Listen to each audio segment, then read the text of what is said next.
G'day Jaffa Adventures, welcome to the channel. Today I thought I would go through a rig rundown.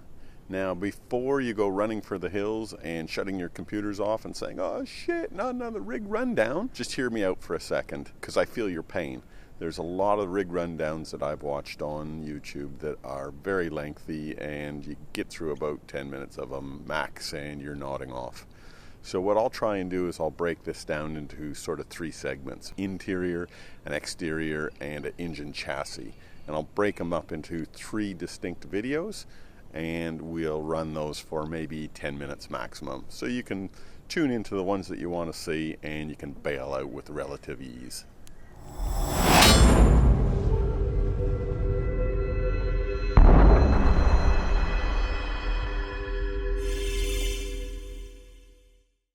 So we'll start with the rig itself. It's a 2010 cruiser, Toyota Landcruiser VX model, and I've had it now for about 3 years, I guess. I bought it secondhand, had about 60,000 kilometers on it when I bought it, and now it's sitting at about 150,000.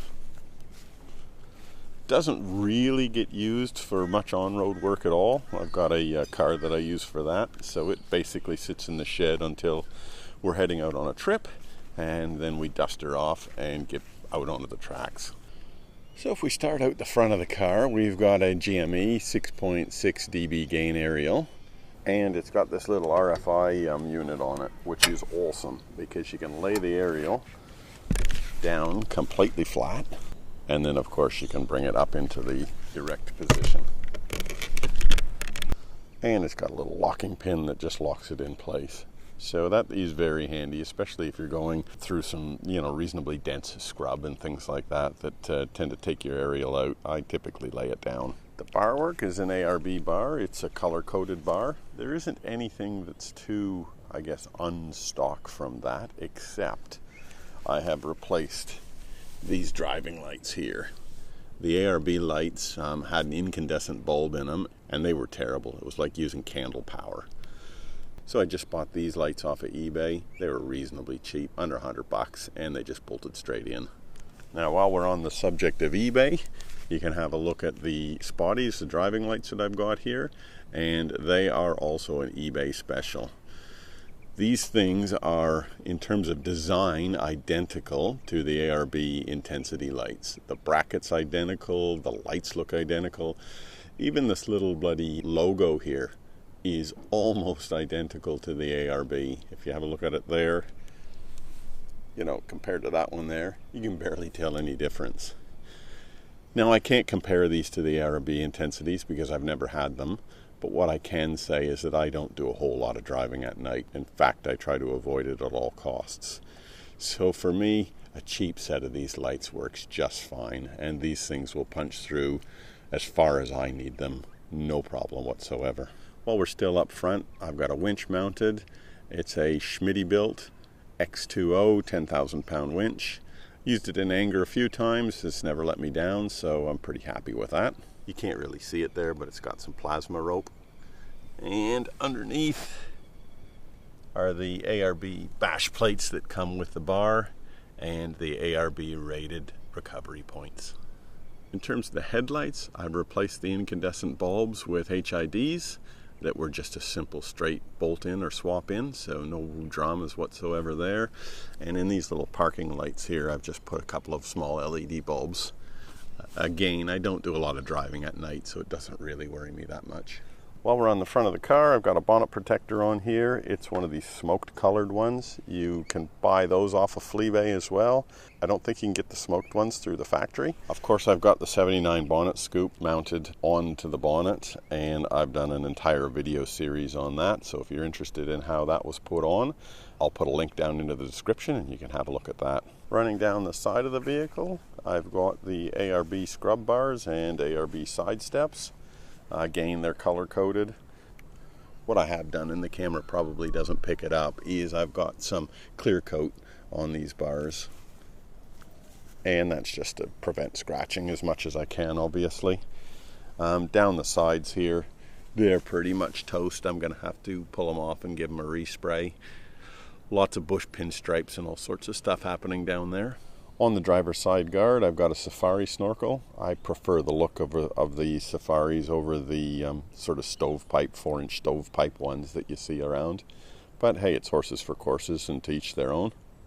Set of factory headlight protectors, nothing too special there. Up on the roof, I've got a Rhino rack. It's not the backbone rack. I actually prefer this one because you can get your hands up in here to actually clean, whereas on the backbone you can't get through there. And that rack has been fantastic. It's light as, and it holds the tent no problem at all. That's a Bundutop electric rooftop tent, and I've done an entire review on that tent as well, and I'll put a link to that in the video descriptions for you. In terms of tires, I've got a set of BF KM3s now.